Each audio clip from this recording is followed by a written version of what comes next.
ಓಂ ಗಂ ಗಣಪತೇ ನಮಃ. ಓಂ ನಮೋ ಭಗವತೆ ವಾಸುದೇವಾಯ. ಓಂ ನಮಃ ಶಿವಾಯ. ಓಂ ಶ್ರೀಮಾತ್ರೇ ನಮಃ. ಸಮಸ್ತ ಭಾಸ್ವಾಹಿನಿ ವೀಕ್ಷಕರಿಗೆ ನಾನು ನಿಮ್ಮ ಆಚಾರ್ಯ ಬಾಲಸುಬ್ರಹ್ಮಣ್ಯಂ ಮಾಡುವ ಅನಂತ ನಮಸ್ಕಾರಗಳು. ವೀಕ್ಷಕರೇ, ವಾರ ಭವಿಷ್ಯ ಕಾರ್ಯಕ್ರಮಕ್ಕೆ ಸ್ವಾಗತ ಸುಸ್ವಾಗತ. ಈ ವಾರ ಭವಿಷ್ಯದಲ್ಲಿ ಪಂಚಾಂಗ ಶ್ರವಣ ಶ್ರೀ ವಿಶ್ವವಸು ನಾಮ ಸಂವತ್ಸರ ದಕ್ಷಿಣಾಯನ ಪುಷ್ಯಮಾಸದ ಶುಕ್ಲ ಪಕ್ಷ ಅಷ್ಟಮಿ, ನವಮಿ, ದಶಮಿ, ಏಕಾದಶಿ, ದ್ವಾದಶಿ, ತ್ರಯೋದಶಿ, ಚತುರ್ದಶಿ ತಿಥಿಗಳು ಜರುಗುವಂಥದ್ದು.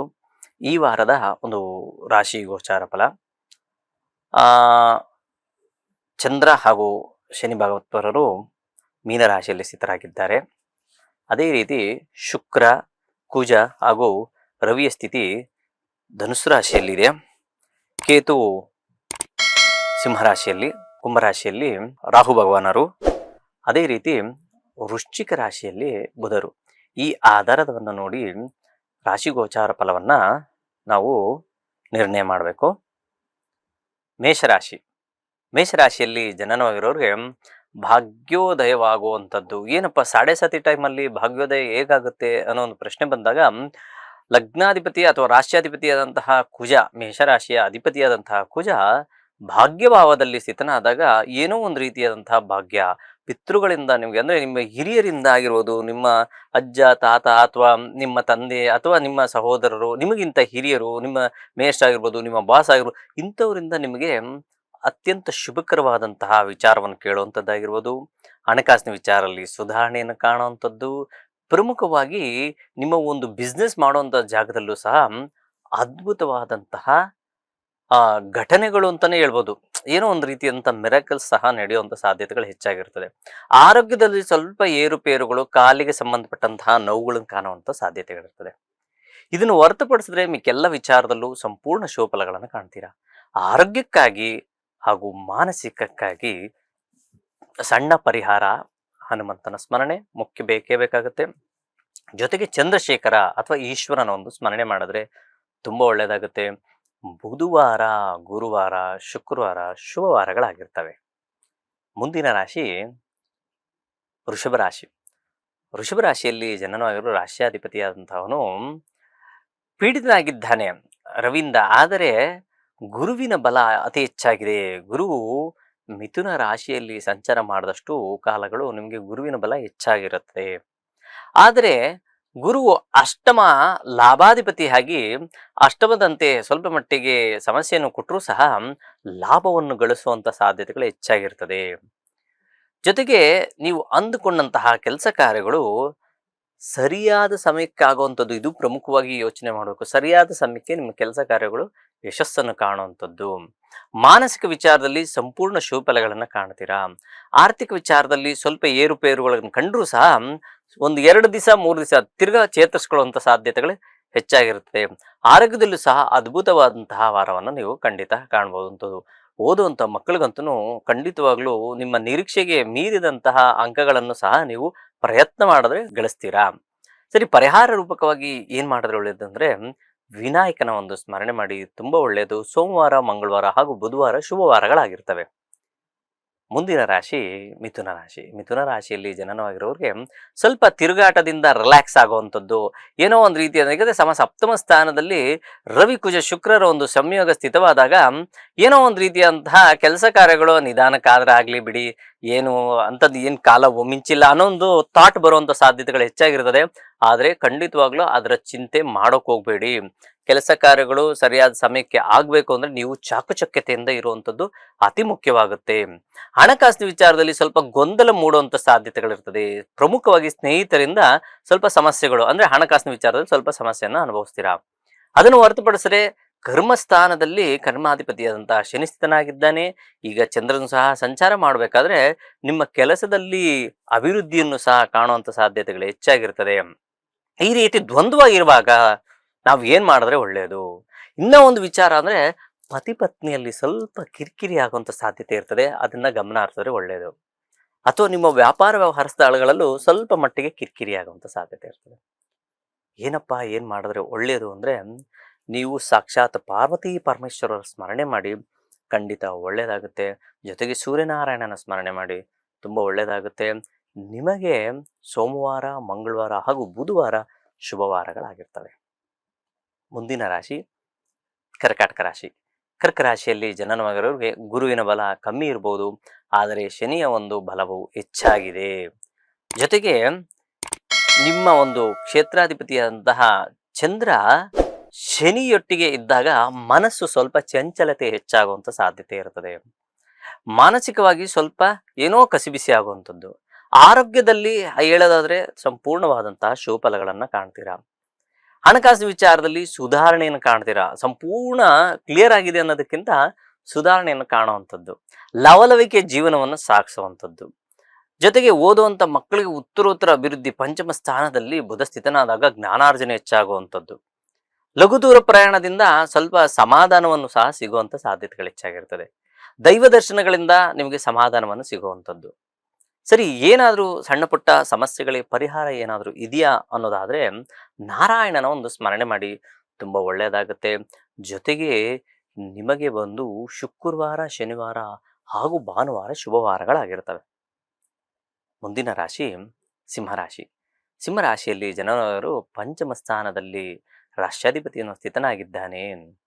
ನೀವು ಏನೇ ಮಾಡಿದ್ರೂ ಪೂರ್ವ ಪುಣ್ಯ ಅತಿ ಮುಖ್ಯ. ಯಾವುದೇ ಒಂದು ಜಾತಕದಲ್ಲಿ ಜಾತಕ ವಿಮರ್ಶನೆ ಮಾಡಬೇಕಾದ್ರೆ ಪೂರ್ವ ಪುಣ್ಯ ಚೆನ್ನಾಗಿದ್ರೆ ಖಂಡಿತ ನಾವು ಏನೇ ಒಂದು ಸಕ್ಸಸ್ ರೇಟ್ ಕಾಣಬೇಕು ಅಂದ್ರೆ ಪೂರ್ವ ಪುಣ್ಯ ಚೆನ್ನಾಗಿರ್ಬೇಕು. ಆ ಕಾರಣದಿಂದ ರಾಷ್ಟ್ರಾಧಿಪತಿಯೇ ಪಂಚಮ ಸ್ಥಾನದಲ್ಲಿ ಸ್ಥಿತನಾಗಿದ್ದಾನೆ. ಅದ್ಭುತವಾದಂತಹ ರಿಸಲ್ಟ್ ಕೊಡುವಂಥದ್ದು. ಅದರಲ್ಲೂ ಲಾಭ ಭಾವದಲ್ಲಿ ಗುರು ಭಗವಾನ್ ಅವರು ಸ್ಥಿತನಾದಾಗ ಅದೂ ಸಹ ಗುರುವಿನ ಬಲ ಹೆಚ್ಚಾಗಿದೆ ಅಂತ.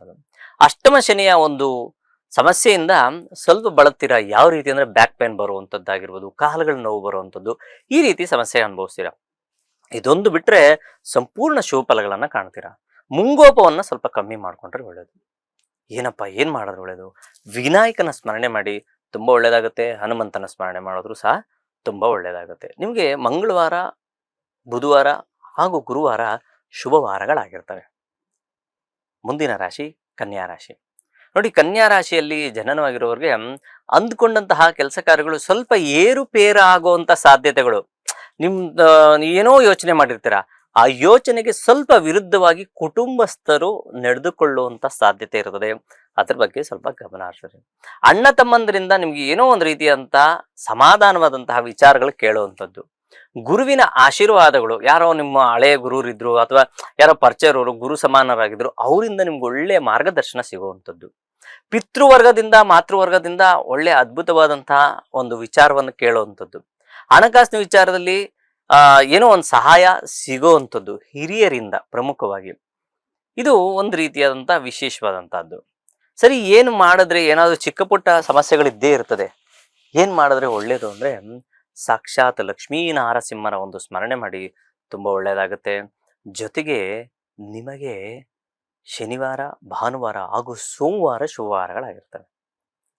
ಮುಂದಿನ ರಾಶಿ ತುಲಾರಾಶಿ. ತುಲಾರಾಶಿಯಲ್ಲಿ ಜನನವಾಗಿರೋರಿಗೆ ಉತ್ತರೋತ್ತರ ಅಭಿವೃದ್ಧಿ. ರಾಷ್ಟ್ರಾಧಿಪತಿಯಾದಂತಹ ಶುಕ್ರನು ರವಿಯಿಂದ ಅಸ್ತಂಗತನಾದಾಗ ಏನ್ ಹೇಳ್ತದೆ ಶಾಸ್ತ್ರ ಅಂದ್ರೆ ಆರೋಗ್ಯದಲ್ಲಿ ಸ್ವಲ್ಪ ಏರಿಳಿತ, ತುಂಬಾ ಸುತ್ತಾಟ ಜಾಸ್ತಿ ಆಗುವಂಥದ್ದು, ಮೈಕೈ ನೋವು ಬರುವಂಥದ್ದು, ಈ ರೀತಿ ಆಗುವಂಥ ಸಾಧ್ಯತೆ ಇರ್ತದೆ. ಹಣಕಾಸಿನ ವಿಚಾರದಲ್ಲಿ ಸಂಪೂರ್ಣ ಶುಭಫಲ, ಮಕ್ಕಳ ಓದಿನ ವಿಚಾರದಲ್ಲಿ ಸಂಪೂರ್ಣ ಶುಭಫಲ, ಪತಿ ಪತ್ನಿಯಲ್ಲಿ ಸಾಮರಸ್ಯದ ಜೀವನವನ್ನು ಕಾಣ್ತೀರಾ. ಬಡ್ತಿ ಸಿಗುವಂಥದ್ದು, ಯಾವುದೋ ಒಂದು ಬೇರೆ ಊರಿಗೆ ಹೋಗುವಂಥದ್ದು ಅಂದ್ರೆ ಟ್ರಾನ್ಸ್ಫರ್ ಆಗುವಂಥದ್ದು, ಆ ಟ್ರಾನ್ಸ್ಫರ್ ಇಂದ ಸ್ವಲ್ಪ ಸಂಬಳ ಸಹ ಜಾಸ್ತಿ ಆಗುವಂಥದ್ದು. ಯಾರೆಲ್ಲ ವೈದ್ಯಕೀಯ ರಂಗ ಆಗಿರ್ಬೋದು ಅಥವಾ ಲೆಕ್ಚರರು ಓದುವಂತಹ ಏನು ನೀವು ಕಲ್ಸ್ಕೊಡ್ತಿರಲ್ಲ, ವಿದ್ಯೆಯನ್ನು ಕಲಿಸ್ಕೊಡುವಂತಹ ಗುರುಗಳು ಸಮಾನ ಇರ್ತಾರೆ, ಅವ್ರಿಗೂ ಸಹ ಅದ್ಭುತವಾದಂತಹ ವಾರವನ್ನ ನೀವು ಕಾಣ್ಬೋದು. ಪರಿಹಾರ ರೂಪಕ್ಕೆ ಆರೋಗ್ಯಕ್ಕೆ ಏನ್ ಮಾಡ್ಬೇಕು ಅಂದ್ರೆ ಧನ್ವಂತರಿಯ ಸ್ಮರಣೆ ಮಾಡಿ, ತುಂಬಾ ಒಳ್ಳೇದಾಗುತ್ತೆ. ಅಥವಾ ನಾರಾಯಣನ ಸ್ಮರಣೆ ಮಾಡಿ, ತುಂಬಾ ಒಳ್ಳೇದಾಗುತ್ತೆ. ನಿಮಗೆ ಬಂದು ಸೋಮವಾರ, ಮಂಗಳವಾರ ಹಾಗೂ ಬುಧವಾರ ಶುಭವಾರಗಳಾಗಿರ್ತವೆ. ಮುಂದಿನ ರಾಶಿ ವೃಶ್ಚಿಕ ರಾಶಿ. ವೃಶ್ಚಿಕ ರಾಶಿ ಅಧಿಪತಿ ದ್ವಿತೀಯ ಸ್ಥಾನದ ಸ್ಥಿತನಾಗಿದ್ದಾನೆ. ರವಿಯೊಟ್ಟಿಗೆ ಶುಕ್ರನೊಟ್ಟಿಗೆ ಸ್ಥಿತನಾಗಿದ್ದಾನೆ. ಏನ್ ಹೇಳ್ತದೆ ಶಾಸ್ತ್ರ? ಅದು ವಾಗ್ಧನ ಕುಟುಂಬ ಸ್ಥಾನದಲ್ಲಿ ಸ್ಥಿತನಾದಾಗ ಸ್ವಲ್ಪ ನಾನತ್ವ ಅನ್ನೋದು ಹೆಚ್ಚಾಗುವಂತ ಸಾಧ್ಯತೆಗಳಿರ್ತದೆ. ಫ್ರೆಂಡ್ ಸರ್ಕಲ್ ಜೊತೆಗೆ ನೀವೇನೋ ಮಾತಾಡ್ಬೇಕು ಅಥವಾ ಕುಟುಂಬಸ್ಥರ ಜೊತೆಗೆ ಏನೋ ಮಾತಾಡ್ಬೇಕು, ಅಲ್ಲೇ ಸ್ವಲ್ಪ ವಿಭಿನ್ನವಾಗಿ ಮಾತನಾಡಿ ನಿಷ್ಠೂರ ಆಗುವಂತ ಸಾಧ್ಯತೆ ಇರ್ತದೆ. ಅದನ್ನ ಗಮನ ಹರಿಸಿದ್ರೆ ಒಳ್ಳೇದು. ಇನ್ನು ಮಾಡುವಂತ ಕೆಲಸ ಕಾರ್ಯಗಳಲ್ಲಿ ಸಂಪೂರ್ಣ ಶುಭಫಲಗಳನ್ನ ಖಂಡಿತ ಕಾಣ್ತೀರಾ. ಅಷ್ಟಮದಲ್ಲಿ ಸಂಚಾರ ಮಾಡುವಂತಹ ಗುರುವು ನಿಮಗೆ ಭಾಗ್ಯವನ್ನು ತಂದು ಕೊಡ್ತಾರೆ. ಯಾಕೆ ಭಾಗ್ಯವನ್ನು ತಂದು ಕೊಡ್ತಾರೆ ಅನ್ನೋದಕ್ಕೂ ಸಹ ಸಾಕ್ಷಿ ರೂಪವಾಗಿದೆ. ಅನಿರೀಕ್ಷಿತವಾಗಿ ಭಾಗ್ಯವನ್ನು ಕೊಡುವಂಥದ್ದು ಅಷ್ಟಮ ಸ್ಥಾನವನ್ನು ತೋರಿಸುತ್ತೆ. ಅಂದ್ರೆ ಅಚಾನಕ್ಕಾಗಿ ಏನೋ ನಾನು ಅಂದ್ಕೊಂಡಿಲ್ಲ ನನಗೆ ಪ್ರಮೋಷನ್ ಸಿಗುತ್ತೆ ಅಂತ ಇದ್ದಕ್ಕಿದ್ದಂಗೆ ಆಗುವಂಥದ್ದು, ಇಲ್ಲ ಯಾರೋ ಹಣ ಕೊಡ್ಬೇಕಾಯ್ತು ತಂದು ಕೊಡುವಂಥದ್ದು, ಸ್ನೇಹಿತರಿಂದ ಒಂದು ಒಳ್ಳೆ ಸಮಾಧಾನದ ವಿಚಾರಗಳನ್ನು ಸಹ ಪೂರ್ವಾರ್ಧ ಅಥವಾ ಮಧ್ಯದ ನಂತರ ನೀವು ಕಾಣುವಂಥ ಸಾಧ್ಯತೆಗಳು ಹೆಚ್ಚಾಗಿರ್ತದೆ. ಇಷ್ಟೆಲ್ಲ ವಿದ್ಯುನ್ಮಾನಗಳಿದ್ದಾಗ ಪರಿಹಾರ ರೂಪಕವಾಗಿ ಏನ್ ಮಾಡಿದ್ರೆ ಒಳ್ಳೆಯದು? ಖಂಡಿತವಾಗ್ಲೂ ನೀವು ದುರ್ಗಾ ಪರಮೇಶ್ವರಿ ಒಂದು ಸ್ಮರಣೆ ಮಾಡ್ತಾ ಬನ್ನಿ, ತುಂಬಾ ಒಳ್ಳೆಯದಾಗತ್ತೆ. ಜೊತೆಗೆ ಗುರುವಾರ, ಶುಕ್ರವಾರ ಹಾಗೂ ಶನಿವಾರ ಶುಭವಾರಗಳಾಗಿರ್ತವೆ. ಮುಂದಿನ ರಾಶಿ ಧನುರ್ರಾಶಿ. ಧನುರ್ರಾಶಿಯಲ್ಲಿ ಜನನವಾಗಿರೋರಿಗೆ ಉತ್ತರೋತ್ತರ ಅಭಿವೃದ್ಧಿ. ನೋಡಿ ಏನಾಗುತ್ತೆ ಅಂದ್ರೆ ನಿಮ್ಗೆ ಆರೋಗ್ಯದಿಂದ ಚೇತರಿಕೆ ಕಾಣುವಂಥ ವಾರ. ಏನೋ ಗೊತ್ತಿರಲಿಲ್ಲ, ತುಂಬಾ ದಿವಸಗಳಿಂದ ಹೊಟ್ಟೆ ನೋವು ಬರುವಂಥದ್ದು ಅಥವಾ ಕಾಲು ನೋವು ಬರುವಂಥದ್ದು, ಬೆನ್ನು ಹುರಿಗೆ ಸಂಬಂಧಪಟ್ಟಿರುವಂಥದ್ದು, ಅಲ್ಲಲ್ಲಿ ಏನೋ ಗೊತ್ತಿಲ್ಲದೆ ವಾಯುತತ್ವ ಜಾಸ್ತಿ ಆಗುವಂಥದ್ದು, ಕಾಲುಗಳು ನೋವು ಬರುವಂಥದ್ದು, ಇದೆಲ್ಲ ನಡೀತಿದ್ದೆಲ್ಲ ಅನಾರೋಗ್ಯದಿಂದ ಆರೋಗ್ಯ ಕಡೆ ತಿರುಗುವಂಥ ಸಾಧ್ಯತೆಗಳು ಹೆಚ್ಚಾಗಿರ್ತದೆ. ಮಾನಸಿಕ ವಿಚಾರದಲ್ಲೂ ಸಹ ಚತುರ್ಥ ಸ್ಥಾನದಲ್ಲಿ ಚಂದ್ರ ಸಂಚಾರ ಮಾಡ್ಬೇಕಾದ್ರೆ ತಾಯಿಯ ಆರೋಗ್ಯದಲ್ಲಿ ಸ್ವಲ್ಪ ವ್ಯತ್ಯಾಸ ಕಂಡ್ರು ಮಾನಸಿಕವಾಗಿ ಸ್ವಲ್ಪ ಚೇತರಿಕೆಯನ್ನು ಸಹ ಕಾಣುವಂತ ಸಾಧ್ಯತೆ ಇರ್ತದೆ. ಇನ್ನ ಸಪ್ತಮ ಸ್ಥಾನದಲ್ಲಿ ಸ್ಥಿತನಾದಂತಹ ಗುರು ಭಗವಾನರು ನಿಮ್ಗೆಲ್ಲ ರೀತಿಯಾದಂತಹ ಅನುಕೂಲ ಮಾಡಿಕೊಡ್ತಾರೆ. ಹಣಕಾಸಿನ ವಿಚಾರದಲ್ಲಿ ಇರ್ಬೋದು, ಆರೋಗ್ಯದ ವಿಚಾರ ಇರಬೇಕು, ಸಂಪೂರ್ಣವಾದಂತಹ ಶುಭಫಲಗಳನ್ನ ನೀವು ಕಾಣ್ತೀರಾ. ಪರಿಹಾರ ರೂಪಕವಾಗಿ ಏನಾದ್ರೂ ಇದೆಯಾ ಅಂತ ಕೇಳಿದ್ದೆ ಆದ್ರೆ ಖಂಡಿತವಾಗ್ಲೂ ಅರ್ಧಾಷ್ಟಮ ಶನಿಯ ಒಂದು ಪರಿಣಾಮಕ್ಕಾಗಿ ಹನುಮಂತನ ಸ್ಮರಣೆ ಮಾಡಿದ್ರೆ ಸಾಕು. ಜೊತೆಗೆ ಗುರುವಾರ, ಶುಕ್ರವಾರ ಹಾಗೂ ಶನಿವಾರ ಶುಭವಾರಗಳಾಗಿರ್ತವೆ. ಮುಂದಿನ ರಾಶಿ ಮಕರ ರಾಶಿ. ಮಕರ ರಾಶಿಯಲ್ಲಿ ಜನನವಾಗಿರೋರಿಗೆ ಸ್ವಲ್ಪ ಸಾಧಾರಣವಾದಂತಹ ಶುಭಫಲಗಳನ್ನ ನೀವು ಕಾಣುವಂಥದ್ದು, ಸ್ವಲ್ಪ ತಿರುಗಾಟ ಹೆಚ್ಚಾಗುವಂಥದ್ದು, ಏನೋ ಕೆಲಸ ಕಾರ್ಯ ಮಾಡ್ತಾ ಇರ್ತೀರಾ, ಯಾರೋ ಬಂದು ಡಿಸ್ಟರ್ಬ್ ಮಾಡುವಂಥದ್ದು, ಯಾವುದೋ ಇಲ್ಲೇ ಹೋಗಿ ಬರೋಣ ಅಂತ ಕರ್ಕೊಂಡು ಹೋಗೋದು, ಆ ಕೆಲಸ ಕಾರ್ಯ ಲೇಟ್ ಆಗುವಂಥದ್ದು, ಇದು ಪ್ರಮುಖವಾಗಿ ಈ ವಾರದಲ್ಲಿ ಮಧ್ಯಭಾಗದಲ್ಲಿ ಅಂದ್ರೆ ಬುಧವಾರ, ಗುರುವಾರ ಈ ರೀತಿಯಾದಂತಹ ಮಧ್ಯಾರ್ಧದಲ್ಲಿ ಆಗುವಂತ ಸಾಧ್ಯತೆ ಇರ್ತದೆ. ಕಾಲಹರಣವನ್ನ ಮಾಡೋಕ್ ಹೋಗ್ಬೇಡಿ. ಜೊತೆಗೆ ನಿಮ್ಮ ಒಂದು ಕೆಲಸ ಕಾರ್ಯಗಳಲ್ಲಿ ಆ ವಿಳಂಬತೆಯಿಂದ ನೀವು ಸಾಕಷ್ಟು ನಷ್ಟವನ್ನು ಸಹ ಅನುಭವಿಸುವಂತ ಸಾಧ್ಯತೆ ಇರ್ತದೆ. ಅದಕ್ಕೆ ನೀವು ಕೆಲಸ ಬೆಳಗ್ಗೆ ಎದ್ದು ಯಾವುದೋ ಒಂದು ಕೆಲಸ ಮಾಡಕ್ ಹೋಗ್ಬೇಕು ಅಂದ್ಕೊಂಡಿರ್ತೀರಲ್ಲ, ಆಫೀಸ್ ಕೆಲಸ ಆಗಿರ್ಬೋದು, ಸ್ವಂತ ವೃತ್ತಿ ಆಗಿರ್ಬೋದು, ಅಥವಾ ಬೇರೆ ಎಲ್ಲೋ ಒಂದು ಟ್ರಾನ್ಸ್ಪೋರ್ಟ್ ವಿಚಾರ ಆಗಿರ್ಬೋದು, ಅದರ ಬಗ್ಗೆ ಮಾತ್ರ ನೀವು ಕಾಳಜಿನ ವಹಿಸಿದ್ದೇ ಆದ್ರೆ ಸಂಪೂರ್ಣ ಶುಭಫಲಗಳನ್ನ ಕಾಣ್ತೀರಾ. ಇಲ್ಲವಾದ್ರೆ ಸ್ವಲ್ಪ ವ್ಯತ್ಯಾಸ ಕಾಣುವಂಥದ್ದು. ಆರೋಗ್ಯದಲ್ಲಿ ಚೇತರಿಕೆ, ಆರೋಗ್ಯದಲ್ಲಿ ಅಭಿವೃದ್ಧಿಯನ್ನು ಕಾಣ್ತೀರಾ. ಮಾನಸಿಕ ವಿಚಾರದಲ್ಲೂ ಸಹ ಸುಧಾರಣೆಯನ್ನು ಕಾಣ್ತೀರಾ. ಕುಟುಂಬ ಸ್ಥಾನದಲ್ಲಿ ಸ್ಥಿತನಾದಂತಹ ರಾಹುವು ಸ್ವಲ್ಪ ಮಾತಿನ ವಿಚಾರದಲ್ಲಿ ಕಿರಿಕಿರಿ ಮಾಡುವಂಥದ್ದು, ಆ ಕಾರಣದಿಂದ ನೀವು ಈ ಕಾರ್ಯ ವಿಳಂಬ ಸಹ ಆಗುವಂತ ಸಾಧ್ಯತೆ ಇರ್ತದೆ.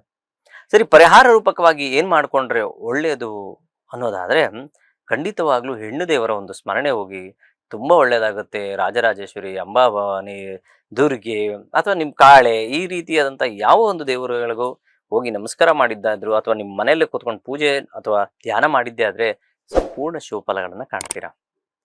ನಿಮಗೆ ಶನಿವಾರ, ಭಾನುವಾರ ಹಾಗೂ ಸೋಮವಾರ ಶುಭವಾರಗಳಾಗಿರ್ತವೆ. ಮುಂದಿನ ರಾಶಿ ಕುಂಭರಾಶಿ. ಕುಂಭರಾಶಿಯಲ್ಲಿ ಜನನವರಿಗೆ ಸ್ವಲ್ಪ ಮಟ್ಟಿಗೆ ಸುಧಾರಣೆ, ಗುರುವಿನ ಬಲ ಅತಿ ಹೆಚ್ಚಾಗಿರ್ತದೆ. ಶನಿಯ ಬಲವೂ ಸಹ ಸಂಪೂರ್ಣ ಶುಭಫಲವನ್ನು ಕಾಣುವಂಥದ್ದು. ಸಾಡೆ ಸಾತಿಯ ಪ್ರಭಾವ ಕಿಂಚಿತ್ ಇರೋದ್ರಿಂದ ಏನಾಗುತ್ತೆ ಅಂದ್ರೆ ಸ್ವಲ್ಪ ಮಟ್ಟಿಗೆ ಆರೋಗ್ಯದಲ್ಲಿ ಅಥವಾ ಆರ್ಥಿಕವಾಗಿ ಎರಡು ವಿಚಾರದಲ್ಲಿ ಸ್ವಲ್ಪ ವ್ಯತ್ಯಾಸವನ್ನು ಕಾಣುವಂಥದ್ದು. ಅದು ಕ್ಷಣಿಕ, ಖಂಡಿತ ಅದೇನು ಪರ್ಮನೆಂಟ್ ಆಗಿ ಏನಿರಲ್ಲ. ಕುಂಭರಾಶಿಯಲ್ಲಿ ಜನನವಾಗಿರೋರಿಗೆ ಈಗ ಏನ್ ನಡೀತಾ ಇದೋ ಇದೆಲ್ಲ ಒಂದು ರೀತಿಯಾದಂತ ಬೆಳವಣಿಗೆಯ ಹಾದಿ ಅಂತ ತಿಳ್ಕೊಳ್ಳಿ. ನಿಧಾನ ಆಗಿರ್ತದೆ, ಎಲ್ಲ ಕೆಲಸ ಕಾರ್ಯಗಳು ನಿಧಾನ ಆಗಿರ್ತದೆ, ಚಿಂತೆ ಮಾಡುವಂಥದ್ದೇನಿಲ್ಲ. ಸಂಪೂರ್ಣ ಶುಭಫಲಗಳನ್ನ ನೀವು ಖಂಡಿತ ಕಾಣಬಹುದು. ಸಪ್ತಮ ಸ್ಥಾನದಲ್ಲಿ ಸ್ಥಿತನಾದಂತಹ ಕೇತು, ರಾಶಿಯಲ್ಲಿ ಸ್ಥಿತನಾದಂತಹ ರಾಹು ಏನೋ ಒಂದು ರೀತಿಯಾದಂತಹ ಅನಿರೀಕ್ಷಿತವಾಗಿ ನಿಮಗೆ ಸಂಪೂರ್ಣ ಶುಭಫಲಗಳನ್ನ ಕೊಡುವಂತ ಸಾಧ್ಯತೆಗಳು ಮಾಡ್ತಾರೆ. ಯಾಕೆಂದ್ರೆ ಶನಿವತ್ ರಾಹು, ಕುಜವತ್ ಕೇತು ಅಂತೀವಿ ಹೇಳ್ತೀವಿ. ಶನಿಯ ಒಂದು ಫಲಗಳನ್ನು ಏನ್ ಕೊಡಬೇಕು ಅಂತ ಇರ್ತಾರೋ ರಾಹು ಸಹ ಅದೇ ರೀತಿ ಫಲವನ್ನು ಕೊಡುವಂತ ಸಾಧ್ಯತೆಗಳು ಹೆಚ್ಚಾಗಿರ್ತದೆ. ಇದೆಲ್ಲ ಇದ್ದಾಗ ನೀವು ಪರಿಹಾರ ರೂಪಕವಾಗಿ ದುರ್ಗೆಯ ಒಂದು ಸ್ಮರಣೆ, ವಿನಾಯಕನ ಸ್ಮರಣೆ ಮಾಡಿ ಖಂಡಿತ ಒಳ್ಳೆಯದಾಗುತ್ತೆ. ಜೊತೆಗೆ ಬುಧವಾರ, ಗುರುವಾರ ಹಾಗೂ ಶುಕ್ರವಾರ ಶುಭವಾರಗಳಾಗಿರ್ತವೆ. ಮುಂದಿನ ರಾಶಿ ಮೀನರಾಶಿ.